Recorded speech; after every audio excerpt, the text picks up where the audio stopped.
மக்களே, நீங்கள் இப்போ எங்களை திட்ட போகிறீங்கன்னா தாராளமாக நீங்கள் திட்டிக்கங்க. நீங்கள் இதை தான் பண்ணுவீங்க, புரியுதா? உங்களுக்கு இதுதான் வேலை, உங்களுக்கு இது ஒரு என்டர்டெயின்மெண்ட். இந்த என்டர்டெயின்மெண்ட்டில் வந்து நாங்கள் வில்லன்னா நான் வில்லனாகவே இருந்துட்டு போகிறேன், புரியுதா? என்றைக்குமே அது சொன்னார் தெரியுமா, அந்த அது வந்து என்றைக்குமே உங்கள் கண்ணுக்கு வில்லனாக தான் படும். நாங்கள் வந்து என்றைக்குமே நல்ல மனிதர்களாக உங்கள் கண்ணுக்கு பட மாட்டோம். ஸோ வில்லனாகவே நான் இருந்துட்டு போகிறேன். என்னோட கருத்தை நான் வந்து தைரியமாக முன்வைத்தேன். அந்த தைரியத்தோடு தான் நான் இங்கே உட்காந்துருக்கேன். எங்கேயும் ஓட மாட்டேன், நான் அழமாட்டேன், ஒப்பாரி வைக்க மாட்டேன், விக்டிம் கார்டு ப்ளே பண்ண மாட்டேன், எதுவுமே பண்ண மாட்டேன், புரியுதா? ஆக்ஷன் எங்கேருந்து வந்துச்சோ அதுக்கு தான் ரியாக்ஷன் வந்துச்சு. ஒன்று சொல்லிக்கிறேன், ரியாக்ஷனை தாங்க முடியாட்டி பப்ளிக் லைஃப்ல இருக்காதீங்க. இப்போ சோஷியல் மீடியாவை திறந்தாலே அவங்க கூட ஆஃபர் வச்சிருக்காங்க, இவங்க கூட ஆஃபர் வச்சிருக்காங்க, இவங்களுக்கும் அவங்களுக்கும் டிவோர்ஸ் ஆக போகுது, இந்த ஹீரோவும் மேரேஜ் பண்ணிக்க போறாங்க. இதை பத்தி தான் டாக்ஸா போயிட்டு இருக்கோம். இப்போ எதை பத்தி மக்கள் பேசிட்டு இருக்காங்க அப்படின்னு பாத்தீங்கன்னா, ஆர்த்தி ரவிமோகனுக்கும் டிவோர்ஸ் விஷயத்தை தான் இப்போ சமூக வலைதளம் ஃபுல்லா பேசிட்டு இருக்காங்க. அவங்க ஃபேமிலி மெம்பர்ஸ் இதுக்கு ஃபீல் பண்றாங்களோ இல்லையோ, சமூக வலைதளம் ஃபுல்லா இதை பத்தி தான் டாக்ஸாவே போயிட்டு இருக்கு. இதே மாதிரிதான் திருநங்கை தனுஜா அவர்கள் ஒரு குற்றச்சாட்டை வச்சிருக்காங்க. அதை பத்தினதை பார்க்கலாம் வாங்க. ஆர்த்தி ரவிமோகன் கோர்ட்ல கேஸ் ஃபைல் பண்ணியிருந்தாங்க. அதுல எங்களுக்கு டிவோர்ஸ் வேணும் அப்படின்ற மாதிரி.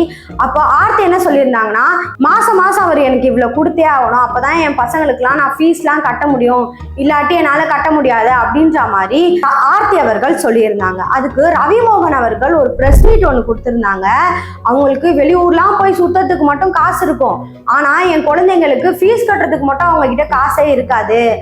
ஏன் இவங்க இப்படிலாம் பண்றாங்கன்னு தெரியல, என்னை மென்டலா ப்ரெஷர் பண்றாங்க, என்னால ஸ்டேபிளாவே இருக்க முடியல, என்னால மூவில கூட நடிக்க முடியல, இவங்க தான் எல்லாத்துக்குமே காரணம், என் கூட இருந்த என் தோழியை கூட என் கூட இருந்து துரத்தி விட்டாங்க, இதுக்கெல்லாம் ஆர்த்தி தான் காரணம். அது மட்டும் இல்லாம 3 எழுத்து ஆக்டர்ஸ் தான் இதுக்கு முக்கியமான காரணமே, எங்களை பிரிச்சு விட்டதுக்கு அவங்க தான் முக்கிய காரணம் அப்படின்ற மாதிரி ஒரு விஷயத்த இன்டர்வியூல சொல்லியிருந்தாரு. அந்த இன்டர்வியூவை போய் பாருங்க.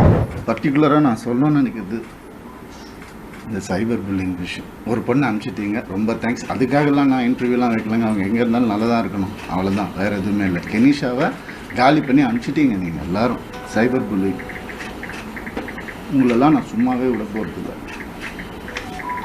என் அண்ணனுக்கு நடந்ததுனால, தம்பிக்கு நடந்ததுனால நான் இதான் பண்ணுவேன். வீட்டை விட்டு நான் எதுவுமே இல்லாமல் வந்தவன் நான். இப்போ நான் வாடகை வீட்டில் இருக்கிறேன், அவங்க எல்லாம் நல்லா இருக்கு. நான் கோடிக்கணக்கான காட்டின வீட்டில் நல்லா தான் இருக்கு. எனக்கு தெரியாதா வெளியே போன்னு சொல்ற? எவ்வளோ நேரம் ஆகும் எனக்கு? என்னங்க இதெல்லாம்? ஒரு மனுஷனை நிம்மதியாக வேலை செய்ய விடாட்டி எப்படிங்க?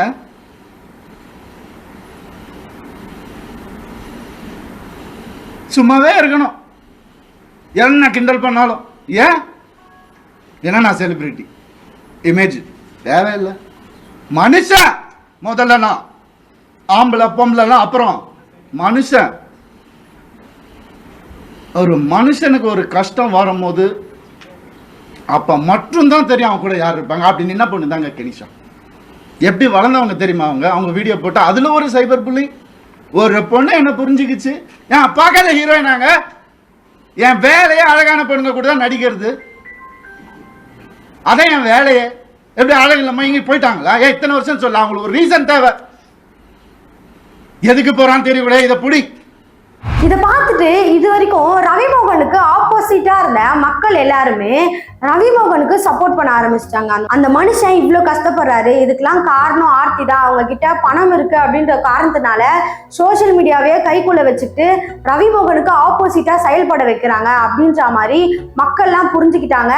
அப்படின்ற மாதிரி தான் நிறைய பேருக்கு போயும் சேர்ந்துச்சு. ஏன்னா ரவிமோகன் அந்த இன்டர்வியூல அப்படி எழுதிருப்பாரு. ஆனா இதுல இன்னொரு விஷயம் என்ன ஆச்சு அப்படின்னு பாத்தீங்கன்னா, தனுஜா அவர்கள் ஒரு வீடியோ பதிவு ஒன்று போட்டிருப்பாங்க. அதுல அவங்க என்ன சொல்லியிருக்காங்கன்னா, எங்களை அது இதுன்னு சொல்லி பேசுறாரு, அது இதுன்னு சொல்லி பேசுற அளவுக்கு நாங்களாம் இருக்கோம். இதுல வேற ஒரு சப்போர்ட் அவங்களுக்கு, அந்த இது பேர்லாம் எடுக்கக்கூடாது. அதுன்னு சொல்றீங்களா? அக்ரினைல ஒரு திருநங்கைய அதுன்னு நீங்க சொல்றீங்க, சரியா? அவன்னு சொல்லலை, அவ இல்லை அவங்க, அப்படி சொல்லாமல் அதுன்னு நீங்கள் சொல்கிறீங்க, ஒரு ஆப்ஜெக்ட் மாதிரி சொல்கிறீங்க அக்ரினைல. இதைத்தான் தப்புன்னு எத்தனையோ வருஷமாக நாங்கள் சொல்லிட்டு இருக்கோம். அப்போ உங்கள் மனசில் எவ்வளோ ஒரு கீழ்த்தனமான ஒரு எண்ணம் இருக்குது ஒரு திருநங்கையை பற்றி. இதுவும் ஒரு புள்ளி தான். ஆம்பளை பற்றி பேசிட்டோன்னு வைங்க, ஆம்பளை கண்ணீர் வடிச்சிட்டா இந்த உலகமே அப்படியே இறங்கிரும். என்னது மென்ஸ் வேர்ல்ட், புரியுதா? உங்களுக்கு பிரச்சனை இருந்திருந்தா இவ்வளவு நாளா அந்த பிரச்சனை நீங்க சொல்லியிருந்துக்கலாம், இதுதான் எங்க பிரச்சனைன்னு சொல்லியிருந்தா அந்த பிரச்சனையோடய டீல் பண்ணிட்டு எல்லாத்தையும் முடிச்சுட்டு, ஒரு பிரச்சனை உள்ள மனுஷன் எல்லாத்தையும் முடிச்சுட்டு அடுத்த விஷயத்துக்கு போவான். நீங்க தான் மெம்மேலும் பிரச்சனையை மேல அடுக்கிக்கிட்டே போனீங்க. அடிக்கிட்டு போனது மட்டும் இல்லாம குங்குமம் வைக்கிற மாதிரி மேடையில குங்குமம் வைக்கிற சீன்லாம் வச்சிங்க, அவங்களுக்கு எல்லாமே பண்ணீங்க. அதெல்லாம் நாங்க கேள்வியே கேட்கல. எங்களோட கேள்வி எங்க இருந்ததுன்னா, எதற்கு முன்னாள் மனைவியை இழிவுபடுத்தினாங்க அதைத்தான் கேட்டோம். அதால தான் பிரச்சனையை ஆரம்பிச்சது. அதால தான் இந்த உங்களுக்கு நடந்த இந்த கடந்த நாட்கள் நடந்த எல்லாமே உங்களை தேடி வந்தது. நீங்க செய்த ஆக்ஷனுக்கு வந்த ரியாக்ஷன். அதுக்கு நீங்க மத்தவங்களை ப்ளேம் பண்ணி பிரயோஜனம் இல்லை. இதை பார்த்த நெட்டிசன்ஸ்லாம் என்ன பண்ணிட்டாங்கன்னா, உங்களை அது இதுன்னு மட்டும்தான் அவர் சொன்னாரா, அவரு வேற மாதிரியும் சொல்லியிருக்காரு, அந்த வீடியோலாம் பாருங்க அப்படின்ற மாதிரி அவங்களுக்கு வீடியோ பதிவு ஒன்று எடுத்து அனுப்பிச்சு விட்டுருந்தாங்க. சிவன் குழந்தைன்னு நான் சொல்லுவேங்க. ஆம்பளையும் இல்லாம பொம்பளையும் இல்லாம இருக்கிறவங்கள நான் அப்படி கடவுள் குழந்தைங்க. அவங்கெல்லாம் வந்துட்டு என்னென்னமோ பேசுறாங்க. என்ன இதெல்லாம் ஃபாலோவர்ஸ்க்காக? ஆண்ல பாதி பெண்ல பாதின்னு ஏன் அவர் எங்களை சொல்லணும்? எங்களுக்குன்னு கலைஞர் அவர்கள் தனியா ஒரு பேர் வச்சிருக்காருல, திருநங்கை அப்படின்னுட்டு. அந்த பேரை சொல்றது கூட அவரால் முடியலையா? ஏன் இப்படிலாம் பண்றாங்க?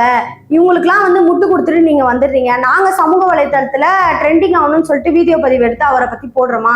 என்னை இத்தனை பேர் ஃபாலோ பண்றாங்க, எனக்கு ஃபாலோவர்ஸ் கொடுத்து நான் சந்தோஷப்படல. உங்க கெனிஷாக்கு 272,000 ஃபாலோவர்ஸ் தான் இருக்கு. 2,72,000 என்னமோ. உங்களோட கூட இருந்து கூத்தடிச்சு இவ்வளவுதான். நான் அது இல்லாம 900 தொட்டுட்டேன், எந்த வித பேக்ரவுண்டும் இல்லாம. புரியுதா? நாங்க வந்திருக்கோம். ஸோ இத்தனை மக்கள் எங்களை வந்து ஃபாலோ பண்றாங்கன்னா எங்க கருத்து அவங்களுக்கு பிடிச்சிருக்குன்னு அர்த்தம். அப்ப எங்க கருத்து சரின்னு அர்த்தம். அவங்க மனதுல நாங்க வந்து கெட்டவங்க இல்லைன்னு தோணி இருக்குன்னு அர்த்தம் தான் நான் சொன்னேன். தவிர அர்த்தங்களே புரியாம என்னென்னலாம் பேசுறீங்க எனக்கு தெரியல. தனுஜா அவர்கள் மேல இன்னொரு குற்றச்சாட்டு என்ன வைக்கிறாங்கன்னா, தனுஜா கெனிஷாவை சைபர் புள்ளி பண்றாங்க. அதுதான் முக்கியமான ரீசனே. அவங்க என்னதான் சரியாவே பேசியிருந்தாலும் சில வார்த்தைலாம் அவங்க பேசுறது கொஞ்சம் கூட நல்லாவே இல்லை. கெனிஷா வந்து பார்ல வந்து பாட்டு பாடுறவங்க, பார்ல டான்ஸ் ஆடுறவங்க. ஆர்த்தி அப்படிலாம் கிடையாது, அவங்க டீசென்டான ஃபேமிலில இருந்து வந்தவங்க அப்படின்ற மாதிரி தனுஜா அவர்கள் பேசியிருந்தாங்க. அதுதான் சமூக வலைத்தளத்துல பேசும் பொருளாவே ஆச்சு. ஏன் அவங்க அந்த மாதிரி இடத்துல இருந்து வந்தா அவங்களாம் பேசக்கூடாதா? ஏன் சமூக வலைத்தளத்துல எந்த வீடியோவும் பகிரக்கூடாதா? இதுக்கு தனுஜா அவர்கள் என்ன ரிப்ளை கொடுத்திருந்தாங்க அப்படின்னு பாத்தீங்கன்னா, அவங்க மேல தப்பு இல்லைன்னா அந்த வீடியோ பதிவை அப்படியே விட்டுருக்கணும். உங்க கெனிஷா ஒரு டிராமாட்டிக் வீடியோ ஒன்று போட்டாங்க, போட்டுட்டு ஏன் அதை அடுத்த நாள் அழிக்கிறாங்க? ஒரு விஷயத்தை எடுத்து பேசுறாங்க, அதுல என்ன கொலகாரின்னு சொல்றாங்க. நான் எத்தனை பேரை கொன்னேன், எல்லாரோட லிஸ்ட்டும் வேணும், என்னென்ன நடந்துச்சுன்னு சொல்லி எனக்கு எல்லா போலீஸ் கேசஸ் எல்லாத்தையும் கொண்டு வந்து நீங்க சப்மிட் பண்றீங்க.